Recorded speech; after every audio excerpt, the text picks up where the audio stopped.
헤르만 헤세라는 작가는 여러 소설을 지었고 또 노벨상을 수상한 분입니다. 그 중에 데미안이라는 소설이 있습니다. 일종의 성장 소설인데 이 주인공의 이름이 싱클레어입니다. 그 책에서 그 또래에 비해 성숙했던 데미안이라는 친구가 또 나오는데 이 친구가 싱클레어에게 이런 글을 써보내죠. 새는 알을 깨고 나온다. 알은 새의 세계이다. 태어나려 하는 자는 한 세계를 파괴해야 한다. 한창 감수성이 예민한 청소년 시기에 읽었던 소설인데 이 구절이 아직까지 마음에 남습니다. 나중에 보니까 가장 유명한 문구 중에 하나이기도 했습니다. 많은 분들에게도 마찬가지겠지만 성장의 시기는 참으로 아픈 시기입니다. 저 역시 그런 성장통을 겪고 있었는데 당시에 이 글은 많은 위안을 주었습니다. 성장하기 위해서는 고통을 겪을 수밖에 없는데 이 아픔은 세계가 깨지는 아픔이고 그래서 이 아픔을 견뎌야 한다는 의미로 받아들였기 때문입니다. 그래서 지금 겪고 있는 이 아픔은 당연한 것이고 조금 지나면 괜찮아질 거야 라고 하면서 스스로 위안을 했습니다. 그런데 어느 정도 시간이 지나고 그런 아픔이 아물러 갈 무렵에 또 다른 알 속에 있음을 깨닫게 되었습니다. 내가 깨고 나와야 할 알이 또 있음을 깨닫게 된 거죠. 알을 하나 힘들게 깨고 나왔는데 또 알이 있었던 겁니다. 아픔이 사라지지 않고 계속 반복되었습니다. 더욱이 언제까지 이 알이 계속될지 모르기에 참으로 두려웠습니다. 그러면서 왜 여전히 이렇게 힘들까 하면서 10대와 20대를 방황하며 보내기도 했죠. 여러분들도 마찬가지 아닙니까? 여전히 힘드시죠? 한 곱이 넘겼나 했는데 다른 일이 터집니다. 특히 요즘에는 많은 분들이 경제적인 문제로 어려워합니다. 근데 경제적인 문제가 없더라도 자식 문제가 있고요. 아니면 관계 문제가 있고 건강 문제가 있습니다. 문제가 없는 사람이 없고요. 한 문제가 해결되면 다른 문제가 생겨나는 게 모든 이들에게 공통된 점입니다. 그래서 이제 늘 무거운 짐이 지워져 있어요. 계속 어렵습니다. 그러면서 우리는 생각하죠. 아니 왜 이렇게 여전히 힘든 걸까 하고 말이죠. 많은 그리스도인들이 바로 이런 시점에 예수님을 만나면 그 짐에서 자유로워집니다. 저 역시 그랬습니다. 그래서 이렇게 힘들어하는 분들께 교회 갑시다. 예수님 믿어봅시다. 라고 권유를 합니다. 그럼 어떻게 반응을 합니까? 그래요. 한번 가보죠. 그렇지가 않습니다. 힘든데 교회까지 나오라고요? 일요일에는 저도 좀 쉬어야겠습니다. 대부분 이렇게 얘기하시는 분들이 많습니다. 오늘 하나님이 주시는 말씀은 마태복음 11장 25절부터 30절까지 말씀입니다. 28절에 수고하고 무거운 짐진 자들아 다 내게로 오라 라는 초청의 말씀은 많은 분들이 아시는 말씀이고 또 많은 분들이 이 말씀에서 위로를 받습니다. 오늘 본문은 28절 초청을 중심으로 살펴보자면 25절부터 27절까지 말씀에서 초청하시는 예수님이 누구인지를 알 수 있고요.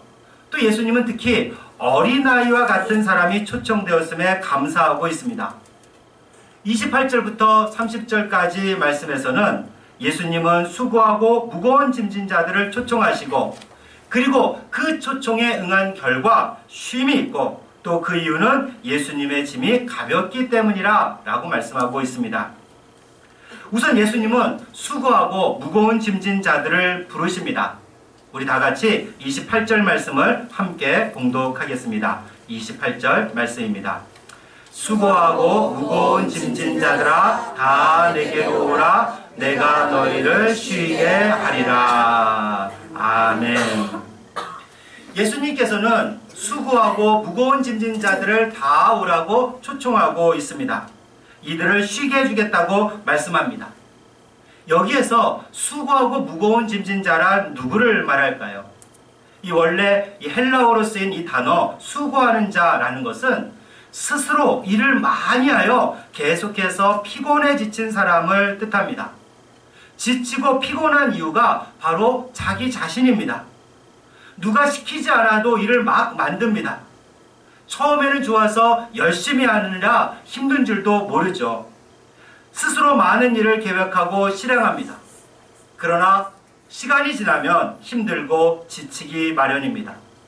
결국에는 내 짐이 너무 힘들어 하면서 쓰러질 때가 있습니다. 일 중독자, 워커홀릭도 여기에 해당되죠. 그리고 다음으로 무거운 짐진 자라는 단어는 다른 사람이 내게 무거운 짐을 지운 상태를 뜻합니다. 내가 원해서가 아니라 강제로 내게 짐을 지운 거예요. 강제로 하니까 당연히 빨리 지치고 힘들 수밖에 없습니다. 요즘 말로 하면은 사회 구조적인 문제 때문에 힘든 경우에 해당합니다. 청소년들이라면 피할 수 없는 대학 입시 어떻습니까? 내 힘으로 할 수 있는 일들이 아닙니다. 취업들도 마찬가지죠. 경제적인 문제들도 마찬가지입니다.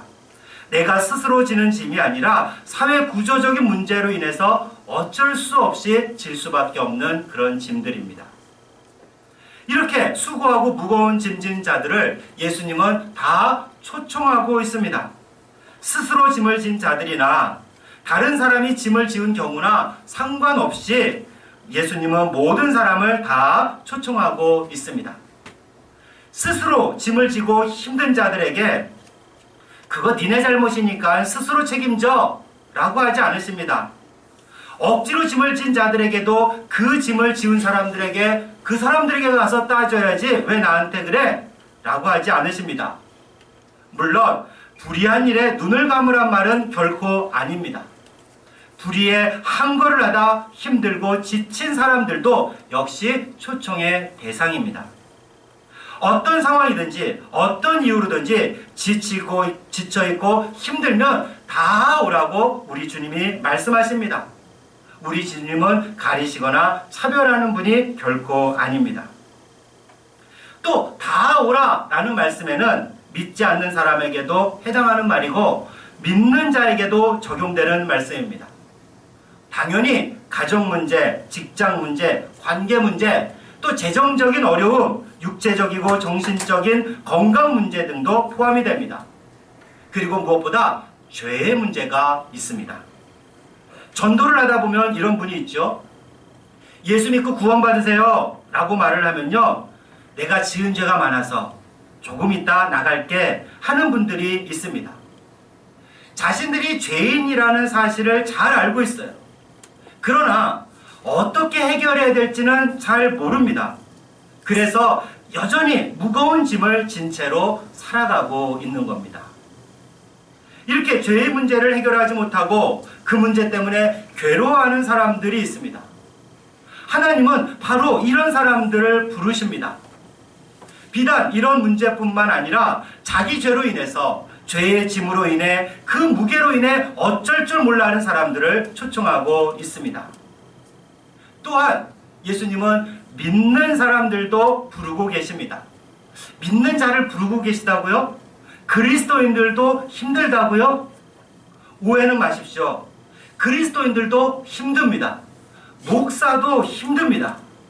신앙 있는 사람들에게도 여러 문제가 있습니다. 예수님을 믿는다 하지만 가정에 문제가 있고요. 재정적인 어려움도 있습니다. 그리고 육체적으로, 정신적으로 그런 병도 있습니다. 그뿐입니까? 예수님을 믿으면서도 여전히 죄의 문제가 해결되지 않아 괴로워하는 분들도 있죠. 그래서 때로는 나는 안 돼! 라고 하면서 자포자기하는 분들도 있습니다. 그러나 이것이야말로 마귀가 가장 좋아하는 말입니다. 예수님을 믿으면서 또 억울해하는 사람들도 있어요. 내가 예수님을 이렇게 오랫동안 믿었는데 왜 여전히 이 모양이지? 내가 주일 예배뿐만 아니라 새벽 기도회, 금요 심야 기도회, 수요 기도회도 참석하고 또 때론 토요일에도 교회에 나와서 배우고 봉사하는데, 그런 반면 교회 안 다니는 사람들은 그 시간을 활용할 수 있어서 좋겠는데, 이런 생각들을 하면서 이런 생각들을 하시는 분들은 예수님을 믿고 무엇인가 손해를 보고 있다고 생각을 합니다. 그래서 때로는 억울해하죠. 이 시간에 내가 다른 것을 한다면 더 많은 것을 이룰 수 있고 경쟁에서도 이길 수 있을 텐데 하면서 말입니다. 다른 유형도 있습니다. 예수님을 믿으면서 여전히 율법의 멍에를 지고 있는 사람들도 있습니다. 나는 모든 예배를 다 드리니까 천국에 갈 거야. 아이고, 내가 지난 주일에 예배를 빠졌는데 하나님이 나를 미워하고 나는 벌을 받을 거야. 이렇게 행위 하나하나를 두고 천국과 지옥을 오가시는 분들이 있어요. 모든 율법을 잘 지키고 열심히 봉사하면 천국에 갈 거야. 또는 그렇게 못했으니 난 지옥에 갈 거야. 이런 것들이 다 율법의 멍에를 지고 있는 사람들입니다. 예수님을 믿는다 하면서도 수고하고 무거운 짐진 자들이 너무나 많습니다. 믿지 않는 사람들과 같은 문제로 때로는 죄의 문제, 억울해하는 것, 율법의 멍에 이런 문제로 믿는 사람들도 버거워하고 있습니다. 이렇게 내가 스스로 과도하게 수고하고 또 남이 억지로 내게 짐을 지우든지 또 믿는 자든지 안 믿는 자든지 어떤 상황이든지 힘들고 지쳐있는 사람들을 우리 주님이 초청하십니다. 수고하고 무거운 짐진 자들은 누구든지 다 내게로 오라 라고 우리 주님이 초청하십니다. 그럼 예수님이 그렇게 짐진 자들을 오라고 초청하신 이유가 무엇이겠습니까? 바로 그 짐의 문제를 해결해 주시겠다는 말씀입니다. 수고로운 짐, 무거운 짐을 해결해 주시겠다고 말씀하는 겁니다. 그런데 그 초청에 응답하지 않으면 짐의 문제는 결코 해결이 되지 않습니다. 오라고 했으니까 가면은 그 짐의 문제가 해결이 됩니다. 그럼 예수님께로 간다는 것이 무슨 의미겠습니까? 성경은 이를 다양한 표현으로 묘사하고 있습니다. 이 말씀을 예수님을 영접한다, 예수님을 시인한다, 예수님을 앙망한다, 문을 열고 예수님을 모셔드린다 등으로 묘사하고 있습니다. 한마디로 이 모든 것이 가리키는 것은 예수님을 믿으라 라는 말씀이에요. 결국 예수님의 초청에 응답한다는 것은 예수님을 믿는다 입니다. 그럼 예수님의 초청에 응답하고 예수님을 믿는 사람들의 특징이 있습니다. 우리 25절과 26절 말씀을 함께 봉독하겠습니다. 25절, 26절 말씀입니다. 그때 예수께서 대답하여 이르시되 천지의 주제이신 아버지여 이것을 지혜롭고 슬기 있는 자들에게는 숨기시고 어린아이들에게는 나타내심을 감사하나이다. 옳소이다. 이렇게 된 것이 아버지의 뜻이니이다. 아멘. 아무나 예수님의 초청에 응하는 것이 아닙니다. 예수 믿으라고 해서요 다 예수님을 믿습니까? 그렇지 않습니다. 어느 누군 믿고 누군 믿지 않습니다. 그 이유에 대해서 우리는 사실 정확히 알기는 어렵습니다. 구원은 오직 하나님의 영역이기 때문이죠. 그런데 구원받은 자들은 25절에서 어린아이와 같다고 표현하고 있습니다. 어린아이와 같은 이들은 예수님의 초청에 응해 구원을 받았고 스스로 지혜롭고 슬기 있다고 여긴 사람들은 예수님의 초청을 거부해서 구원을 받지 못한 사람을 뜻합니다. 어린아이와 어른의 가장 큰 차이가 무엇이겠습니까? 어린아이는 경험이 많지 않습니다. 자기 지식, 선입견 등이 적습니다. 문제를 해결할 능력도 적습니다. 그래서 어린아이일수록 무엇을 하다가 문제에 부딪히면 울 때가 많이 있습니다. 필요한 것이 있어도 울어요. 무슨 말인지 못 알아들어도 웁니다. 왜 울겠습니까? 도와달라는 뜻입니다. 나 혼자는 할 수 없으니 부모인 당신이 무엇인가 해보라는 뜻이에요. 그렇게 아이가 울면 모든 부모는 그가 무엇이 필요한지 살피고 또 그것을 채워주려고 하지 않습니까? 주님의 초청에 응한 사람들은 이런 어린아이의 마음을 갖고 있는 사람들입니다. 난 해결할 수 없어요. 난 알을 깰 수도 없고요. 산적한 가정 문제, 관계 문제, 재정적인 문제, 진로 문제, 죄의 문제, 교회 다니면서도 큰 짐을 지고 가는데 이 모든 문제를 내가 해결할 수 없어요. 난 그런 능력이 없으니 좀 도와주세요. 주님은 해결할 수 있는 능력이 있잖아요. 하나님 아닙니까? 그래서 때론 우리 주님 앞에 나가 울기도 하고요. 때론 그 앞에 나가 주님의 옷자락이라도 붙들고 떼를 쓰기도 합니다. 어린아이가 그렇듯이 말입니다. 이렇게 어린아이와 같은 마음으로 주님의 초청에 응답해야 버거운 짐을 해결할 수 있습니다. 다음으로 예수님의 초청에 응답하는 사람들은 예수님이 내 삶의 주인임을 깨달은 사람입니다. 내 삶의 주인이 내가 아니라는 사실을 분명하게 깨달은 사람입니다. 우리 28절부터 30절까지 말씀을 함께 봉독하겠습니다. 28절부터 30절까지 말씀입니다.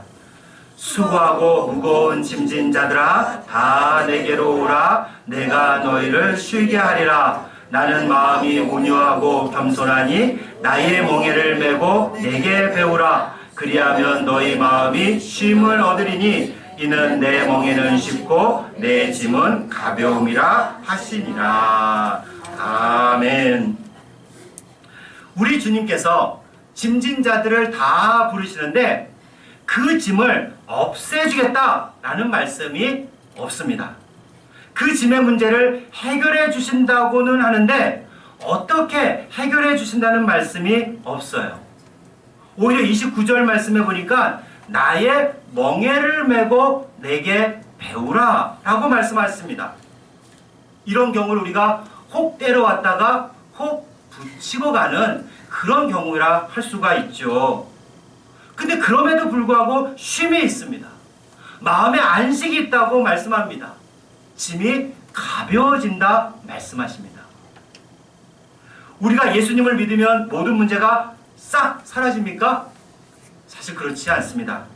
예수 믿으면 즉시 없던 돈이 생겨서 재정적인 문제가 해결되거나 아팠던 몸이 건강해지거나 모든 관계가 완벽하게 회복되거나 하지 않습니다. 물론 가끔 그런 경우가 있습니다. 정말 돈이 갑자기 생길 때도 있고요. 병이 나을 때도 있습니다. 안 풀리고 꼬여 있었던 문제가 해결될 때도 있습니다. 그러나 이것은 예수님을 믿기만 하면 언제든지 일어나는 일은 결코 아닙니다. 그리고 이것이 예수님을 믿는 표적도 아닙니다. 많은 경우에서 문제들은 그대로 있습니다. 때로는 더 많은 짐을 지기도 해요. 주일에 나와 예배도 드리고 봉사도 해야 되니까 그렇습니다. 또 평일에도 내가 그리스도이니까 남들보다 더 많은 짐을 질 때가 있습니다. 그러나 그런 과정 속에서도 하나님이 주시는 참된 쉼이 있음을 우리가 경험할 수 있습니다. 멍에라는 것은요, 소나 말에게 달구지나 쟁기를 끌게 할 때 목에 얹는 이 가로 막대를 말합니다. 그러니까 그 막대에 달구지가 연결되거나 쟁기가 연결이 되죠. 그럼 달구지에 짐을 싣거나 쟁기로 밭을 갑니다. 이렇게 멍에를 맨다 라는 말은 짐을 더 지거나 일을 더 한다는 의미예요. 그리고 멍에를 매면 주인 뜻대로 소나 말을 이끌 수 있습니다. 가라는 신호를 보내기도 하고요. 멈추라고도 할 수 있습니다. 그러니까 주님의 멍에를 맨다는 것은 주님이 내 삶의 주인, 내 삶의 주인이라는 사실을 인정한다는 말입니다. 그래서 주인이 가라고 하면 가고 오라면 오겠다는 말씀이에요. 내 마음대로 하지 않겠다는 뜻입니다. 주님이 지우시는 짐도 기꺼이 지겠다는 의미예요. 짐에 신경 쓰지 말고 내가 가지고 있는 짐이 어떤 짐이든지 그 짐에 주목하지 말고 그분이 나의 주인이라는 사실에 집중하게 될 때, 그리고 우리가 순종하겠다고 다짐하게 될 때 우리는 우리에게 있는 많은 짐들의 문제를 해결할 수 있습니다. 그리고 그때야말로 쉼을 얻게 되는 거죠. 여러 가지 많은 문제가 있지만 그 가운데 참된 안식을 누릴 수 있는 겁니다. 여기서 그래서 쉼이라는 것은 상황이 변했다는 의미가 아닙니다. 우리를 짓누르던 짐이 없어졌다는 말도 아니에요. 우리 마음이 달라졌다는 겁니다. 우리 중심이 향하고 있는 그 중심에 향하고 있는 바가 달라졌다는 뜻이에요. 그 무거운 짐이 나를 더 이상 올가매지 못한다는 뜻입니다. 그렇게 힘들고 죽을 것 같고 때로는 공포가 밀려오기도 했는데 이제 그런 마음이 사라졌습니다. 그래서 문제는 그대로이지만 마음에 평안이 있어요. 어린아이와 같이 도움을 요청하고 예수님을 나의 주인으로 인정할 때 일어나는 아주 신비한 현상이라고 할 수가 있습니다. 그럼 어째서 이런 일이 일어나겠습니까? 이미 예수님이 우리 짐을 다 져주고 계시기 때문입니다. 우리 연약함, 우리 가난함, 우리 병, 그리고 무엇보다 우리의 죄를 예수님이 다 지시고 십자가에서 못 박혀 죽지 않으셨습니까? 대신 우리는 그 모든 짐에서 해방될 수 있었습니다. 구약성경 53장 3절부터 5절까지 이렇게 말씀하고 있습니다.